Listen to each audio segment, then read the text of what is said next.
Yes. So the first 3 verses were about knowledge, and then the next 7 verses are about his relationship with this creation. So that's what the section we are in right now. So let's just go. I'll quickly look at the 4th verse so that we know what was the beginning of it. Krishna is saying, by me in my unmanifested form, this entire universe is pervaded. All beings are in me, but I'm not in them. So this is simply Krishna's Brahman platform that we're talking about. That his energy is all pervaded in this universe, and everybody is enveloped in that energy. We all, just surrounded by it 24/7. But Krishna is not in them. And when I say I'm not in them, Krishna means that Krishna as a person is not a part of it. His Brahmjyoti concept, or this Brahman concept, is what is pervading this universe. Krishna is not. Krishna as a person, he's in the spiritual world, enjoying with his friends and family. So that's the 4th verse that we talked about. Yeah, so Prabhupada is giving the example of the sunshine, right? So if you remember the 3 platforms we talked about: sunshine, sun rays, and sunshine, the sun globe, and the sun god sitting in there. Similarly, it's Brahmjyoti, Paramatma, and Bhagwan. So Krishna is talking about the Brahmjyoti platform here very clearly. Okay, so coming from the 5th verse now. So Krishna is saying, "As yet, everything that is created does not rest in me. Behold my mystic opulence. Although I am the maintainer of all living entities, and although I am everywhere, I am not a part of this cosmic manifestation, for myself is the very source of creation." This is interesting. So Krishna is saying everything that is created does not rest in me. So he's giving a contrast. Earlier he was saying everything rests in me. Entire universe is pervaded. All beings are in me, but I'm not in them. And then he says that this created does not rest in me. So again, this is a continuation of his Bhagwan feature. Right? It's not like everything rests in the Bhagwan feature. Bhagwan is sitting in Golok. So Krishna is just talking of a bit of a cryptic language, but he's basically just talking about the 3 levels of the uh, of his existence. Right? So, and he says there's a where's that? He says Yogam Aishwaram, Pashyame Yogam Aishwaram. So that's behold my mystic opulence, Arjuna. And Bhutabrin, that I am the maintainer of all living entities. So he's the source, but then not there. So there's a uh, let's see what Prabhupada is saying before I get into it. Okay. Yes, so Prabhupada is highlighting that. Yes, okay. Everything is resting on him. The Lord is not directly concerned with the maintenance and sustenance of this material manifestation. Right? And then Prabhupada quotes an example of Atlas. If you have seen a picture of Atlas, according to Greek mythology, Atlas is the one carrying the earth on his shoulders. And Atlas is very tired, holding the great earth, as Prabhupada is telling us. But that's not the kind of image we have for Krishna. So it's not like Krishna is actually holding this earth on him. He has his planetary expansions to take care of that. And then let's see.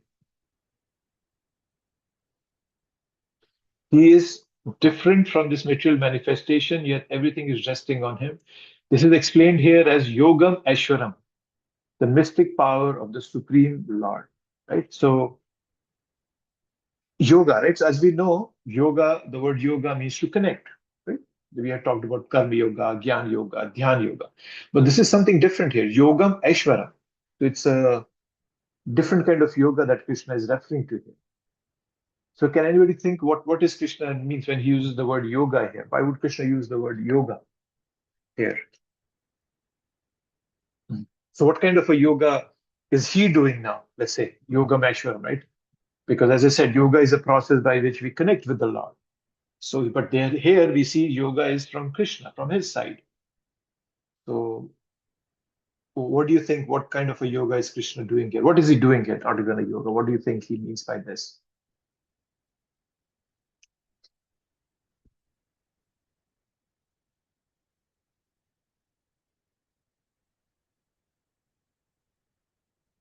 Any thoughts? Anyone?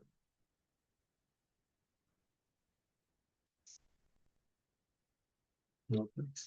Okay. Well, so what Krishna is doing here, we all do yoga to connect with Krishna. That's our yoga.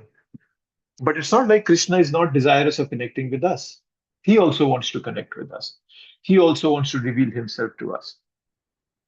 And that's the yoga from his side. So yoga means connection. For this connection, uh, we have to endeavor, but then the Lord also reveals himself so that we can connect to him. So there is an effort on his part also. That's why it's a yoga. That's why it's his yoga. And Prabhupada uses the word, where's that? He says mystic. Behold my mystic opulence.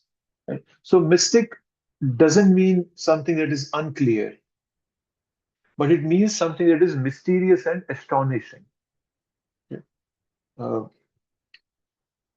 so this sort of understanding increases the devotee's appreciation for the Lord.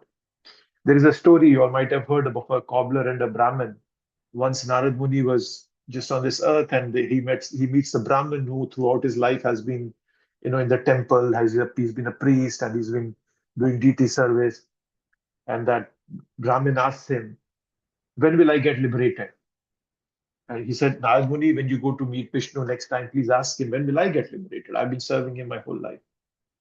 And the Narad Muni said, "Yes, okay, I'll ask him." And then Narad Muni goes forward and he meets that cobbler, guy who repairs shoes. And the cobbler also asks him that, oh Muni, can you please ask Vishnu, when will I get liberated? Yeah.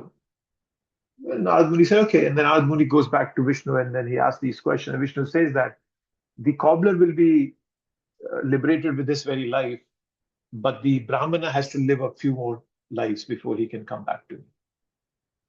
And so Narad Muni was astonished, you know, and asked Vishnu, how can that be? The Brahman has been serving you his whole life. You know? So he said, I don't know what's going on. So Vishnu said, okay, when you go back and when they will ask you, what was Vishnu doing? You tell them that he was trying to push an elephant through a needle eye, right? That like you put a thread in the needle. So just tell him that Vishnu was trying to put an elephant through that needle eye. So, okay, Narad Muni said, fine. Narad Muni comes back, the Brahmin asks him, and he says, oh, you have a few more lives before you can come. And that Brahmin gets very angry, says, you're just cheating. You didn't meet Vishnu, Narad Muni. You're just tricking me. What was Vishnu doing? If you met him, you must know what he was doing. And Narad Muni said, yeah, I saw him. He was trying to push an elephant through a needle eye. And the Brahmana goes crazy. He said, see, I knew you didn't meet him. How can you push an elephant through a needle eye? And so he doesn't believe in what the Lord is doing. And then he goes to the cobbler. Narad Muni goes to the cobbler.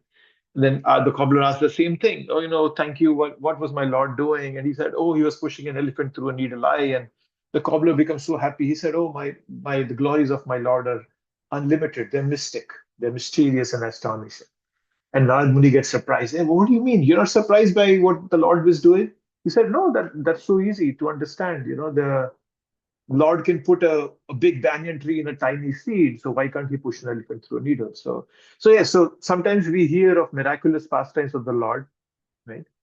And many people say that, oh, these are just exaggerated, these are myths, and these are exaggerated, and they were added later into Shastras. They all accept Krishna as a great diplomat, right? They want to remove the supernatural aspect out of the pastimes of Krishna because they don't understand Krishna's divinity. They may have other purposes, nationalistic, social purposes. They want to use Krishna as a model for that. You all might know there was a party when India was under the British rule. There was a party that said that the Congress Party is an incarnation of Krishna, and they're going to kick out the Britishers who are like Duryodhan and his team out of this country. So that's the way they were interpreting Bhagavad Gita and Krishna. So people have different agendas. So that's why they are not able to understand Krishna. Right? Uh, so it's mystic. His opulences are mystic. And then he's saying, myself is the very source of creation. He's the very source of, and Krishna repeats this again and again, again and again. Right? In the seventh chapter, he said, Aham sarvasya prabhavo. That's the 10th chapter. Right? So, nachamastani bhutani pashyam yogam ashram. Oh, this is this. I forget. Sutre mani ganaiva. I forgot it. That's 7.8 verse, 7 chapter 8 verse. No, Krishna is repeatedly being telling this to us that I am the supreme, I am the supreme, I'm the source of everything. But people don't accept it because they have ulterior motives in their heart. So yes, so this part again. Krishna is bringing he's the maintainer of all living entities. He's everywhere as a super soul. He's not a part of this cosmic manifestation as Swayam Bhagavan. That's the way to understand. Prabhu, I heard another story about this cobbler and Brahmana, not similar actually, but patience, So it's like Narad Muni asked, the cobbler asked, right? How many, they asked Brahmin first, like, okay, how many birds I'm going to take to meet Krishna? And he said it will take you, 3 birds. So he gets really angry. Why 3 birds? I've been like practicing my whole life, I'm doing like chanting and all of that. It's going to take me 3 birds. And then when he goes and asks cobbler, he's, Narad Muni says, it's going to take you 100,000 birds. And he gets really happy, He's like, oh wow, only 100,000 birds. And the moment he says it, like the Vishnu Dutas come down and take him away, saying that you are the right candidate here, and the Brahman is not. Yeah, that's also a good way of putting the story. Yes. Yeah, eventually it shows how much faith we have in the Lord, how much we just rely on Him, how much non-envious are we of Him. Thank you. Then we have 6. Understand that as the mighty wind blowing everywhere rests always in the sky, all created beings rest in me. So now, Krishna, just as air is situated in the sky, similarly, all living beings are situated in me. That's what Krishna is saying. So when we talk of sky, what is Krishna referring to? So Krishna is referring to just like a sky, right? Yes, sky is way up ahead, way up in the up in the distance wise, way up. But then there is still a limitation. We as human beings cannot go beyond a limited height in the sky.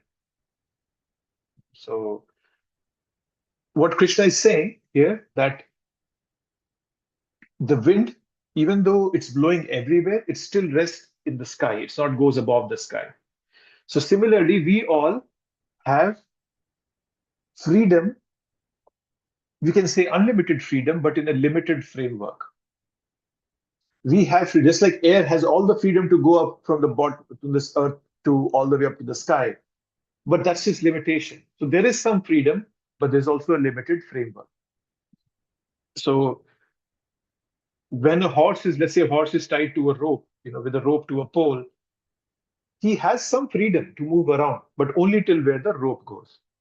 Similarly, we all have a limited amount of freedom, but there's a framework. There is some sort of limitation in the bigger picture. So that's how we all are limited and we all are being situated in Krishna, right? We all have been given some freedom by Krishna, and within that freedom, I can act. So we can choose to not attend this discussion that we are having, but then we don't have a choice that we will develop wings and fly off into the sky. That's not possible. So we have we have freedom, but in a very limited framework. So Krishna is describing the mystical relationship he was talking about in the last verse. By having some restrictions and some freedom based on his compassion. Right? So that's what it is.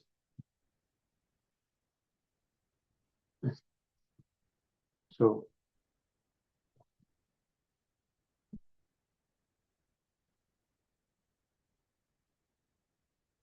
yeah, okay. So it's all under the control of of Krishna. Right? Let's see what else is Prabhupada saying there.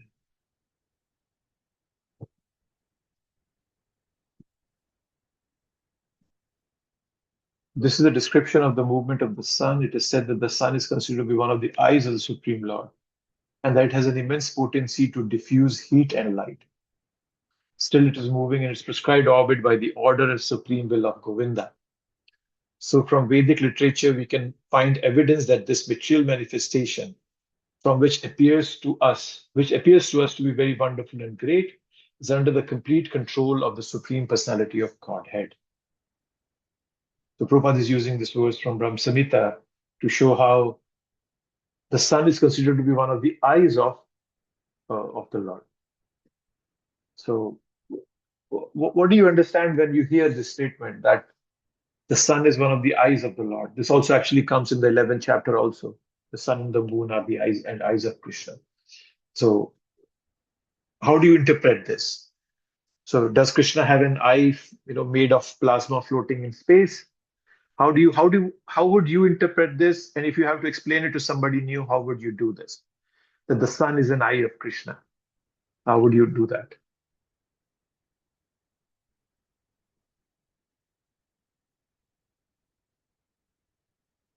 Prabhu, does it mean that it's a physical interpretation of Krishna that is there, is visible to us, and we can see it, and the meaning behind it, Krishna tells us that, these planets or the sun are part of me, they're my eyes, and we see that, so that's something that's viable to us that we can see and has meaning to us.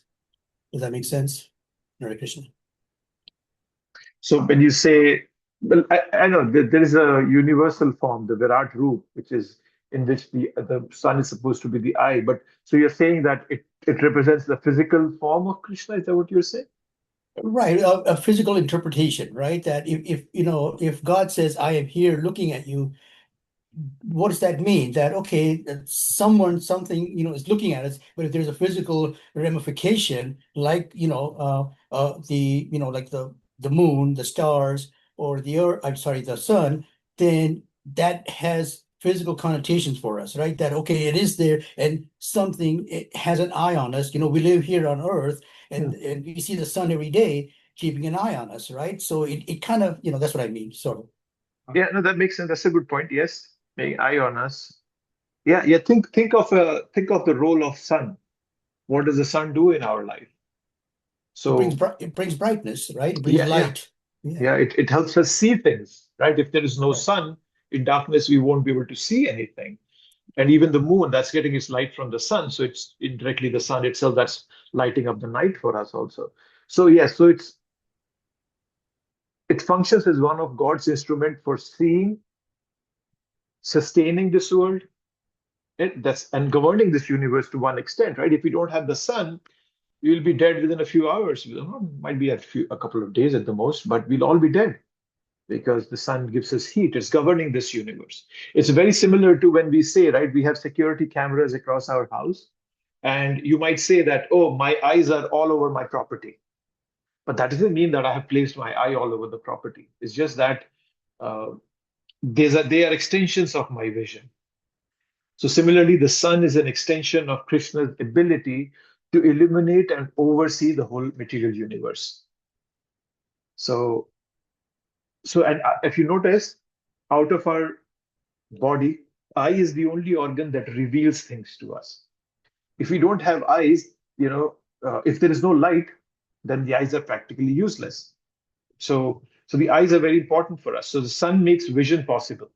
So it's a God's revealing power, God's ability to make things knowable to us through the sunlight. So that's what Krishna is.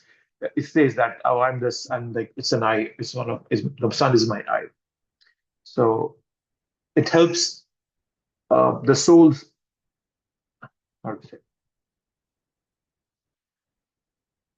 a way for us to connect the universe and the divine source. There's a connection of one sort, if you think of it from that. It doesn't mean that the Lord's body is composed of something material like the sun. It doesn't mean that. So, this you'll see this interpretation a few times in Bhagavad Gita, sun being the eye of Krishna. Okay, let's come to 7. O son of Kunti, At the end of the millennium, all material manifestations enter into my nature. And at the beginning of another millennium, by my potency, I create them again. At the Sarvabhutani context.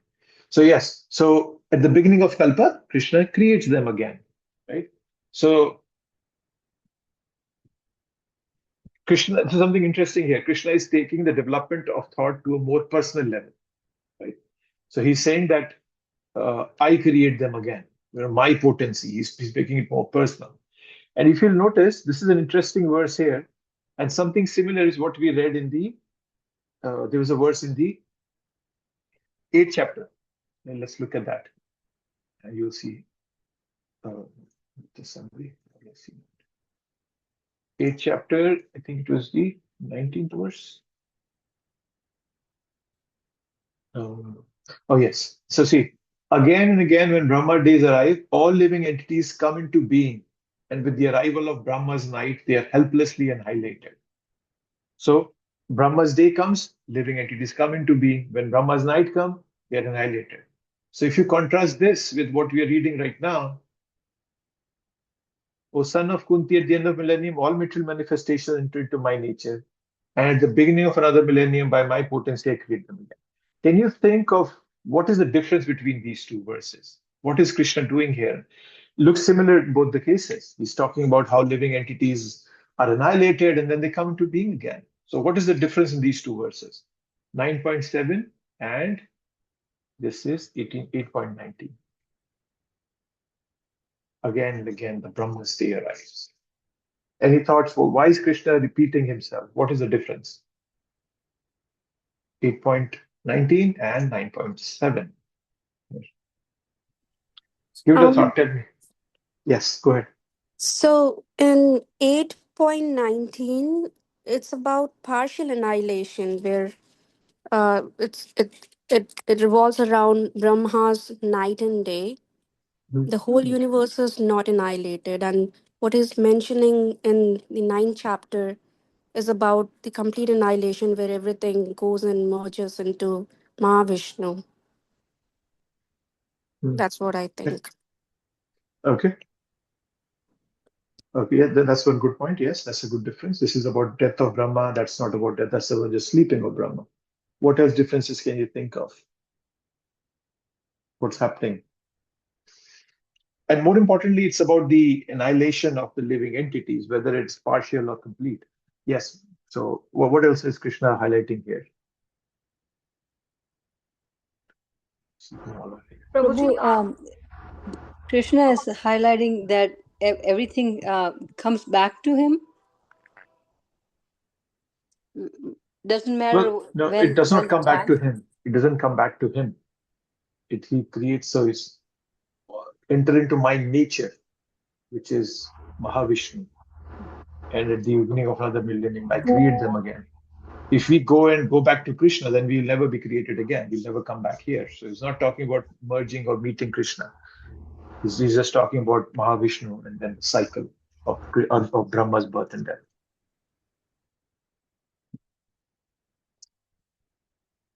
Anybody else has any thoughts? Prabhuji, I think maybe Krishna is trying to like he is a creator as well as a destroyer here. Okay, see, you're close, yes. Yeah. Well, yes. So you brought out rightly that Krishna is talking about himself here. If you notice the difference here, the word Krishna is using is mamekam. Where's that word? Mamekam, my. So this chapter, as I said, is very confidential and it's very personal. In that, when we look at 8.19, we're talking about how Brahma's, he sleeps, we all go, we become annihilated, then we are again born. But here, Krishna is bringing his role into the picture. That's an important aspect. He's bringing what he wants to point out that everything is created by me and drawn into me. Right? In 8th chapter, the focus was not on who is the controller, but focus was on the temporary nature of the temporary material nature. Right? But then here, the Krishna is bringing out his role. He's focusing on his glories. Right? So there's a slight difference there. Not a slight, actually, it's a huge difference.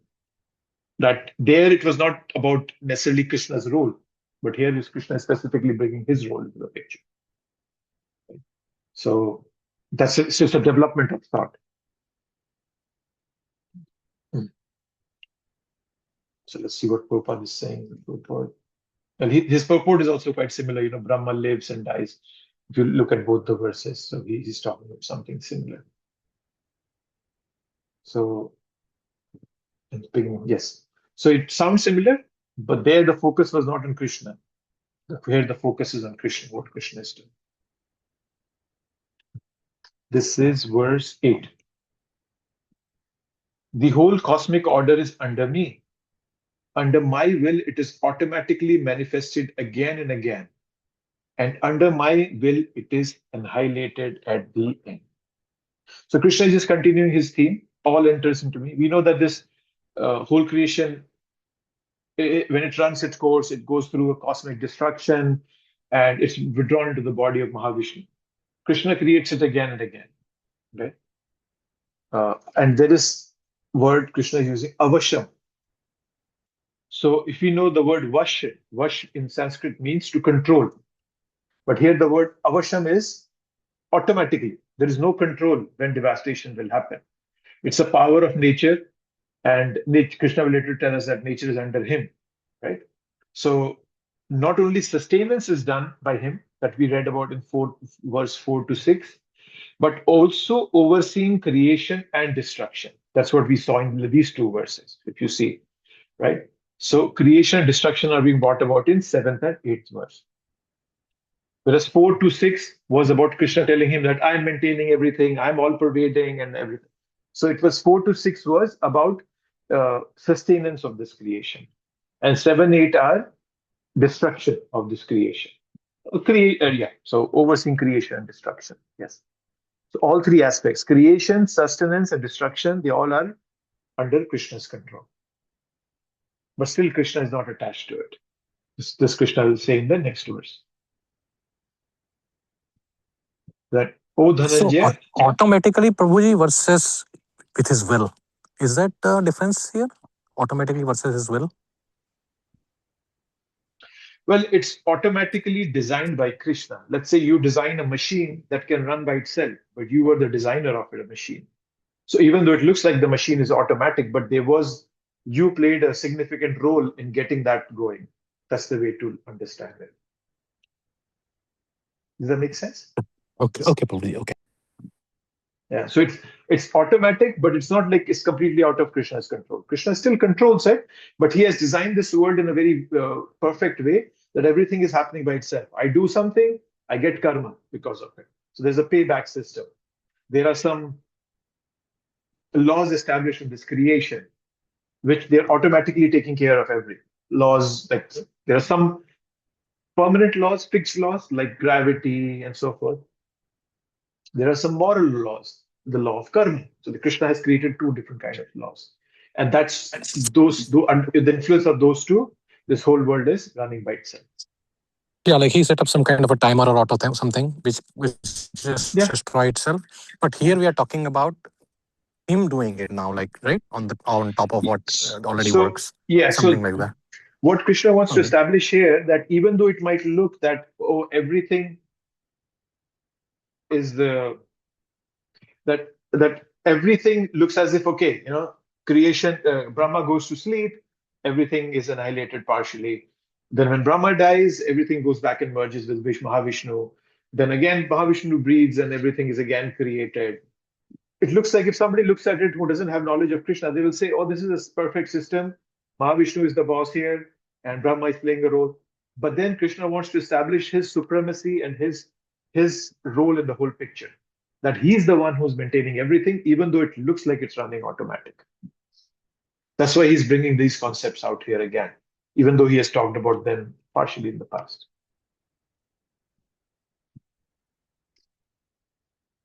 Yes, Prabhu, makes sense. Yeah. Okay. So this is an interesting verse to kind of continuation what we were talking about. That he's saying this is 8. Okay, this is 8, right? It's under his order, but it's automatically manifested again and again. And then the 9th verse, Krishna says, all this work cannot bind me. I am ever detached from all these material activities, seated as though neutral. Voice is breaking. My voice is breaking? Yeah. Is it better now?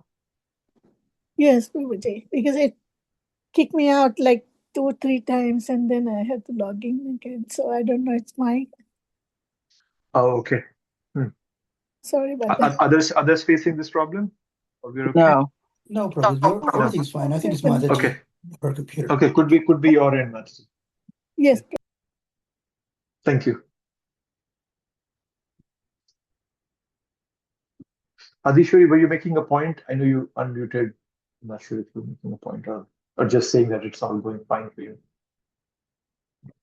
Prabhu, I had a question on that, just clarification. So how do you automate a task and completely have it automated, but at the same time, you are there to kind of govern it, right? That you're in charge of it. How can both things occur? Is he just doing validation like governance and looking at everything, or is he manually kind of intervening and making changes?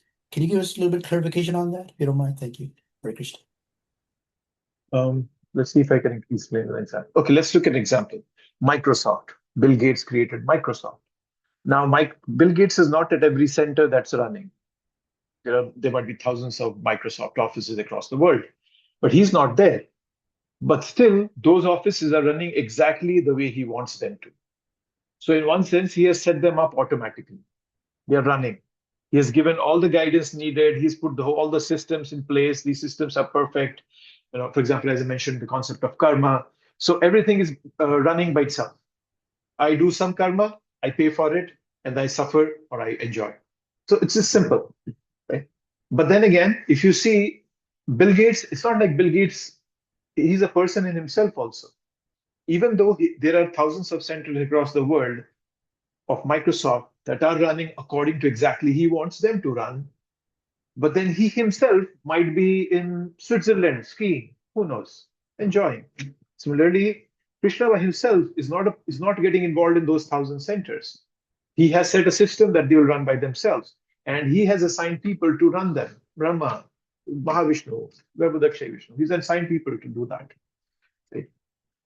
And he himself is somewhere in the, let's say, in the Alps. He's swimming, he's skiing, or whatever he's doing, right? Okay. But then again, there's a between these two situations. Him being in a person in Switzerland versus the system running in thousands of offices in Microsoft. He can come into any office, let's say on Zoom, Microsoft Teams. He just clicks a button and he's into any office he wants to. So he's aloof, but at the same time, he also knows he has an understanding what's going on everywhere because he's the one who set the whole system. Did that example help, Prabhu?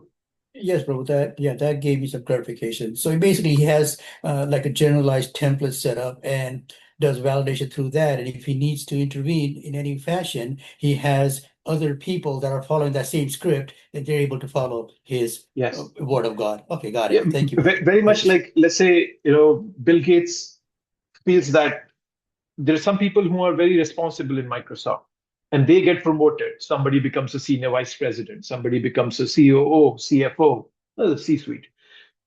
He still remains the boss. He's the owner of everything, Microsoft. But then people who are highly responsible and who understand Bill Gates' heart and mission and aim, they can also be representatives of it. And that's what the role Brahma is playing. That's what the role Vishnu is playing. So they can play his role, but they also make mistakes. It's not like they cannot. Brahma makes mistakes every time. He gives a boon to Hiranyakashipu. Then Krishna has to intervene. He says, oh my God, Brahma, not a good thing. Now I have to take care of what you said and also kill this demon. So when even these so-called highly intellectual, intelligent beings, when they make mistakes, Krishna has to intervene. And he intervenes for his devotees for sure. Like, just imagine, we have Narsinghdev Avatar coming just for a single devotee, Prahlad Maharaj. So when it comes to his devotees, Krishna leaves no stones unturned. It's not like, oh yeah, people are suffering and or devotees suffering and Krishna won't show up. He will show up for every single devotee. But in general, he does not interfere because he's set it up. He says, hey Brahma, you take care. I've set up this karma system. Now you take care of this. Well, Krishna is like admin mode, right? He can overrule anyone. You can say that, yes. But then that does not mean that he is not the controller anymore. He hasn't given a power of attorney to anybody. They all are still his employees. They know that they are supposed to know that he's the one running the show. If they don't realize it, then anytime he can come and change them out of the picture. Your Brahma, you're not doing a good job.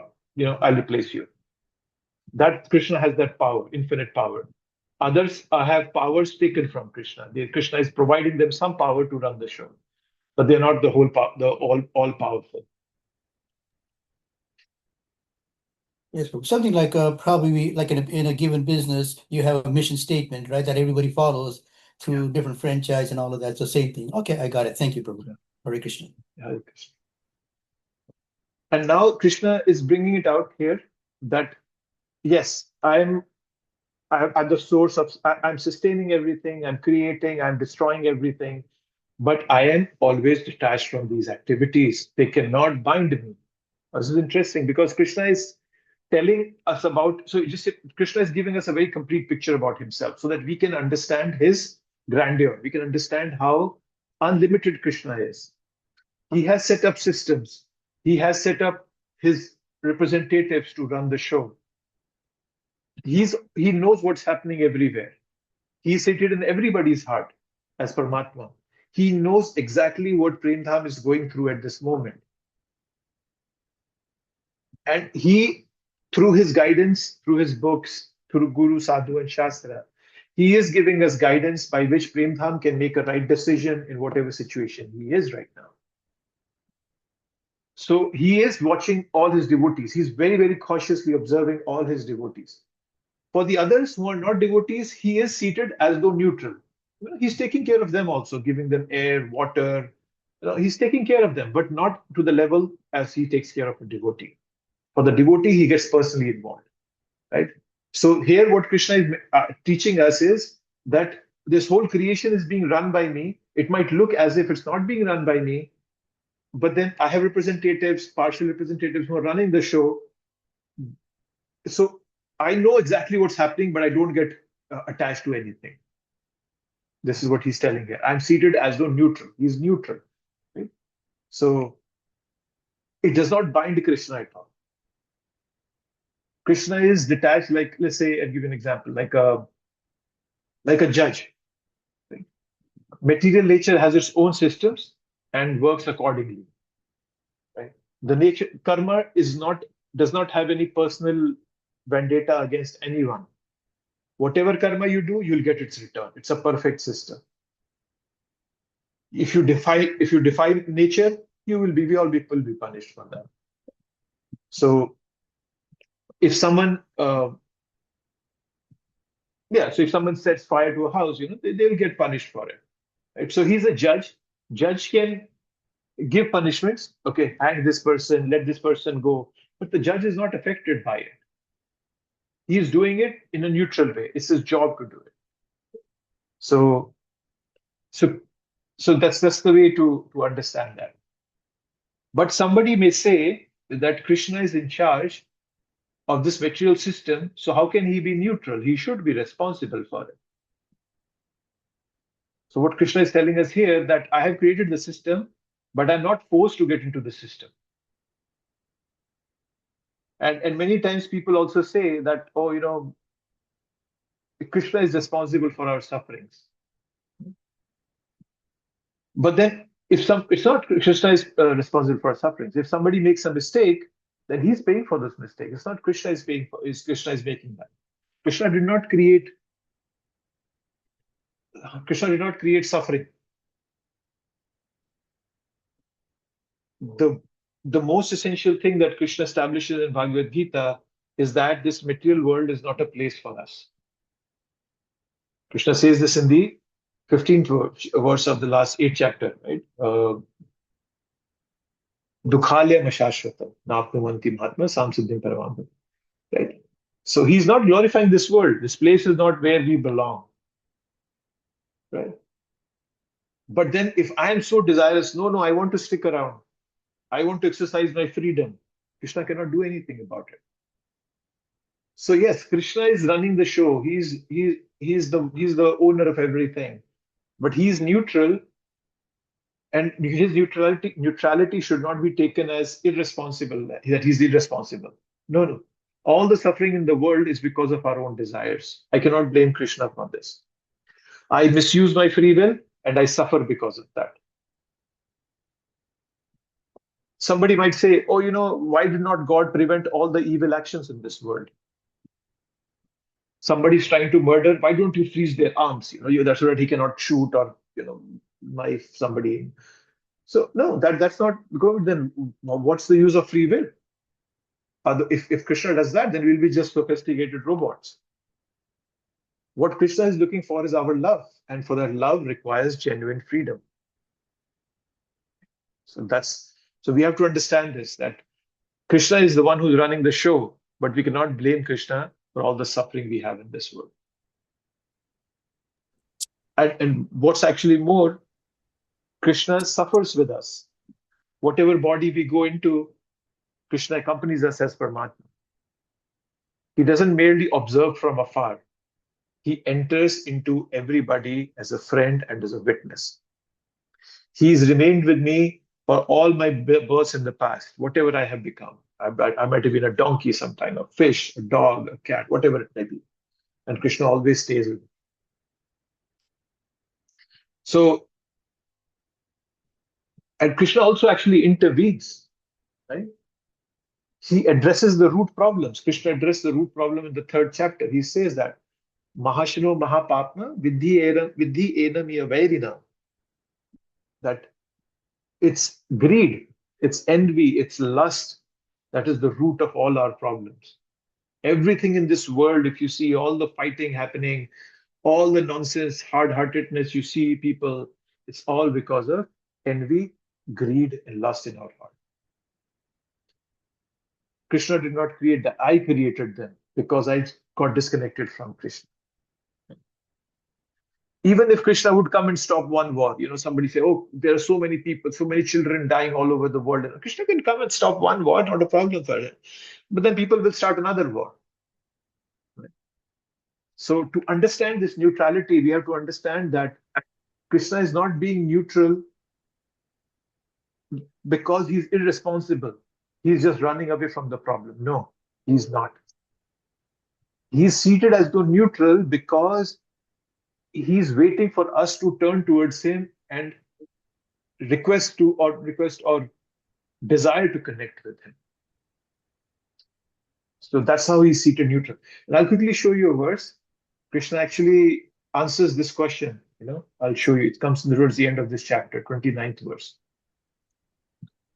Because that makes sense. Like he designed a fair system. Okay, if you don't play the system properly, you suffer. It's your fault.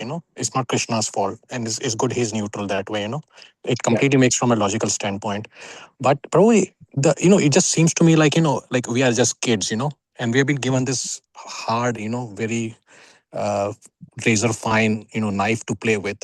And most of us don't know how to play with it. Okay, granted, we have been given brains, but that brain is also not smart enough, to make the difference. And we heard, so it just, to me, it just seems like that, we should have been given better tools, even if we are really stupid, most of us are actually, at least I am. So, it's unfair in some ways, not to question what Krishna did, obviously, the system, but the system seems very, very, inclined towards the creator rather than the, created. Yeah. And we have to understand that it's not like Krishna is not intervening. He is intervening, right? He's not saying that, if you see, Krishna intervenes. Scriptures are full of intervention. He's always intervening in our lives. He's always guiding us. Krishna never abandons us. The problem is that our greed has become so intense that even if Krishna reveals himself to us, it won't help us. Krishna was physically present on earth. Many people still rejected him. Some actually tried to kill him. Others thought he was merely a human being, and so forth. Right?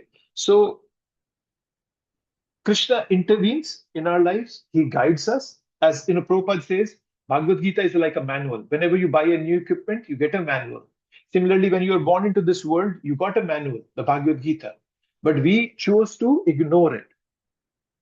Right? So that's how we have to understand that, yes, we are children, but then he as a parent is available to guide us. But then I as a child don't want to take his guidance. I want to say, no, I'll figure it out myself. And probably that is So 100% true, And like if he was not intervening, right? Probably yeah, 99% population would be dead, just driving, yeah, So many yeah, things go wrong, right? Every day in life. I yeah. mean, and everywhere Krishna saves, us. So that's like totally 100% sure. But even then, it just feels like to me that, the system is so, hard for people to navigate. Yeah. Like all of us, right? We've been trying so hard. Still, it's like Maya is so powerful. And I Yeah. just thought, like, wish that, there was a easier way out of this whole thing without trying that hard. And it is an easy way. Krishna says that, right? Don't Krishna is saying that in the last verse of this Bhagavad Gita, Sar Dharman Parityaja Mamikam Sharanam Vraja. Take shelter of Krishna. He's take care of everything. But are we ready to take shelter of Krishna? Right? Like what was that? Look at this situation. If Krishna just appears in front of you right now and says, Sandeep, I'm here to take you. Let's go back home, back to Godhead right now. Am I ready to go back home, back to Godhead? Will I say yes and leave everything? No, I have a billion attachments in this world. I might say to Krishna, Krishna, can you just give me a year or two more? I'll fix everything and come with me. No. Right? So I have not taken Krishna's shelter completely. Krishna has given us that opportunity to come out of this so-called fearful, miserable situation that you're referring to, which is true. Krishna is not refuting that. He is saying this world is not a place for all of us to live. So please come with me. But am I ready to go to him? That's also a question. Yeah, no, I understand your thought, bro. It's not easy. But the way I like to see it is I like to take the responsibility on myself. That it's not that Krishna has run away from the situation. It's I who has divorced that relationship. I voluntarily choose to disconnect from Krishna. And that's what the cause of all my misery is. The only thing I have to do is turn back to Krishna, and all this misery will go away. This world, which is miserable right now, will become like a beautiful rose garden, fragrant rose garden, lily garden for me, if I choose to surrender to Krishna and fix and connect back with him. But I'm not ready for that. I'm not doing it, or at least I'm doing it, but I'm not there yet. I'm trying, but not there. Yeah. Yeah, thank you, Prabhu. That's a very good way to put it, And Yeah. thank you. At the end of the day, we have to take responsibility, Prabhu. If Prabhupada said, I remember Prabhupada said this in one of his morning walks, that if you don't want to connect with Krishna, even Krishna cannot force you. Just can you imagine how much power that free will has of ours? That if I refuse to connect with Krishna, even Krishna cannot force it. That no, Prema, you have to connect. No, even he cannot do it. That's the extent of that power that we have of our free will, our mind, which is like was that Avanti Brahman in the 11th canto, 23rd chapter says that our mind has fearsome godlike powers. So yeah, it's really creating havoc in our lives. But to answer your Prabhu, question, just like you said, Prabhu, like, taking responsibility actually itself is liberating. yeah, Nobody else to blame, So, okay, fine. Now at least it's in my control in some ways. So that's a good thought, Prabhu. Yeah, I didn't think about that yet, but yeah, it's we have to find ways to navigate in this world. And if you see, there are some very good things that Krishna has taught us. People have taught us in the Shastra. Brahma taught that, right? Tatyanukampam susamikshamano bhunjanivatra kritam vipakam vidvag vapurbhi vidadhan namaste jivetasyo mukti pade sadaya bhat. Brahma in 10:14:8, 10th canto, 14th chapter, verse number 8, he's saying that all I have to do is just live through my life, accepting whatever is coming to me as Krishna's mercy, as a part of my previous karma. That's all I have to look at this world as. And at the same time, I just continue to do my devotion. At the end of this life, I'll go back home, back to Godhead, if I live my life this way. Simple as that. If I blame others, oh, this person did this wrong to me, this person wants to hurt me. Nobody wants to hurt me out there. Nobody. It's all me just trying to concoct a a fearful world out there. So I have to take responsibility, as you rightly said. I just want to bring out this verse. So we just read 9.9, which was Krishna is saying, I'm seated as though neutral. I'm detached from this world. However, Krishna gives us a remedy right in this chapter, because in the 29th verse of this chapter, he says, I envy no one, nor I am partial to anyone. I am equal to all. But whoever renders service unto me in devotion is a friend, is in me, and I am also a friend to him. So yes, Krishna is seated as though neutral everywhere. He's not partial to anyone. He's not envious to anyone. He's giving everybody equally. But whoever renders service unto Krishna in devotion, Krishna becomes his or her friend. Just like the example of rain. Rain falls everywhere. It will fall in the ocean. It will fall on the rock. It will fall on the earth. But only the land that is fertile enough, has been properly tilled, has been plowed properly, is ready to receive that rain, will a tree ever grow? The bhakti vraksha, bhakti lata bij, that will fructify. So whoever tries that, makes the soil of their heart fertile enough, for them Krishna becomes a friend. Then that neutrality is gone away. The one we're reading right now in 9.9, that neutrality. Then Krishna is not neutral. For a devotee, Krishna will go out of that neutrality and act. That's the amount of love he has for his devotees. We know Prahlad Maharaj, right? Single. It's said that when Prahlad Maharaj was, when Hiranyakashipu was asking, oh, is your Lord in this pillar, that pillar? No, Nrsimhadev didn't know which pillar was Hiranyakashipu going to point. So Nrsimhadev was in every single pillar of his palace, because whichever pillar he would point, Nrsimhadev would come out of it. That's the love he has for his devotees. So yes, he is neutral here for people who are not connecting to him, non-devotees. But for devotees, he is a friend. So you all have a big, you all have a lot of hope. Krishna is not neutral for us. He's actively getting involved in our life. Okay. 10th verse, 10th chapter, 10th verse. This is a very important verse. You all should know this verse. Maya dakshena prakriti suyate sacharachara. Yetunanena konteya jagat vipari vartate. This material nature, which is one of my energies, is working under my direction, O son of Kunti, producing all moving and non-moving beings. Under its rule, this manifestation is created and annihilated again and again. So, so Krishna is now clearly telling, I have talked about all these energies. I've talked about all these energies to you, right? But I just want to let you know, as a some bonus of it, that I'm the one who's running the show. The Prakriti is under my supervision. So all the sustenance, destruction is happening under my supervision. Supervision is very important. Supervision does not mean hands-on. So the word here is, where is that? Akshar. Maya dhakshena. Akshar. Akshar means to see. Right? Prabhupada see. Prabhupada is translating the superintendence, but as we know, the Akshar, right? Akshar means to see. Akshar is eyes. So he sees from above and inside, but he is not entangled. Even if he's present in the material world, he's above it. Now, for devotees, we all are fighting so many battles, as we were just talking about it. We are trapped here. We are fighting with so many battles. We feel lonely. But we should know that Krishna is with us. We will see later on that for devotees, Krishna is very passionately involved, as I was showing you that verse. So Krishna creates the system, sustains it through his energies, so nothing exists independent of it. But the day-to-day unfolding of this material world occurs through Prakriti, through this material nature, which is operating under his supervision and according to his established laws. As I was showing, the physical laws, gravity, and so on and so forth. And then the law of karma, right? So, and then obviously our choices, they come into the picture. So, yeah, so it's all under Krishna's guidance.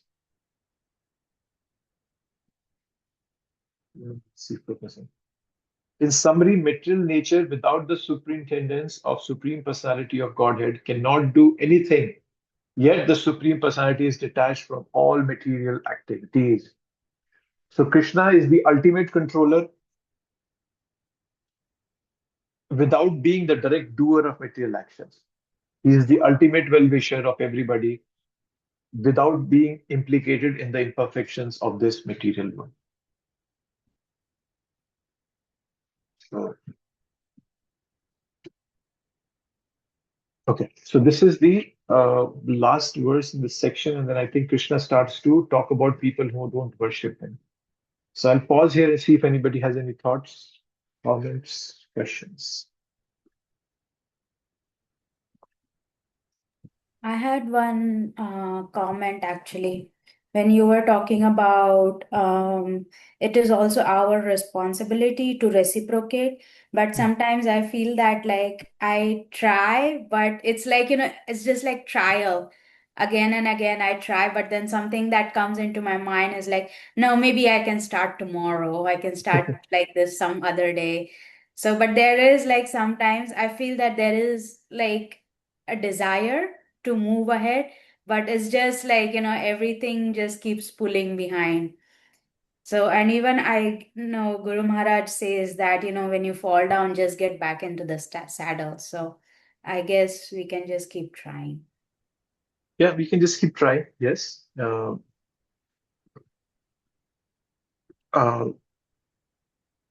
So being responsible is one of the taking responsibility is one of the best things we can do in this life. Understanding that there is nobody out there who's here to hurt me. There is nobody out there who's trying to victimize me or anything. It's just all my mind that's creating all this nonsense. Right? There's this verse that what was that? There's a beautiful. All you must have read about the Avanti Brahman, right? So let me show you. There's a very beautiful verse. He says, it's in 11th canto. I know it's the 23rd chapter, but I don't remember which verse it is. He says that. I'll come to it first rather than telling you.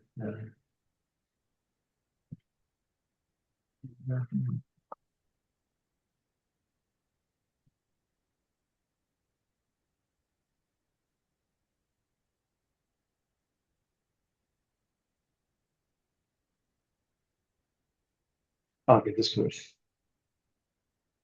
Nayam jano me sukha dukkha. So look at this word. This is the word. This is 11:23:42. This is Avanti Brahman speaking. He says, the Brahman said, these people are not the cause of my happiness and distress.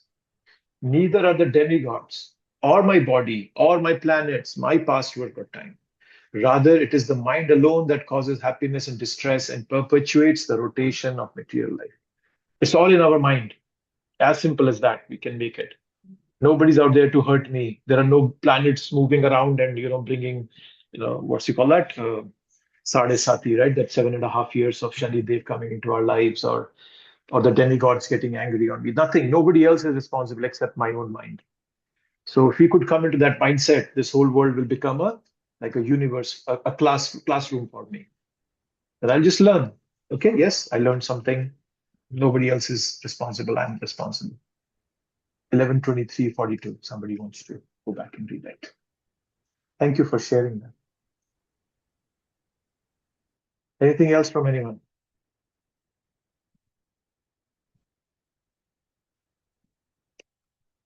All clear? Was it very clear? Yeah.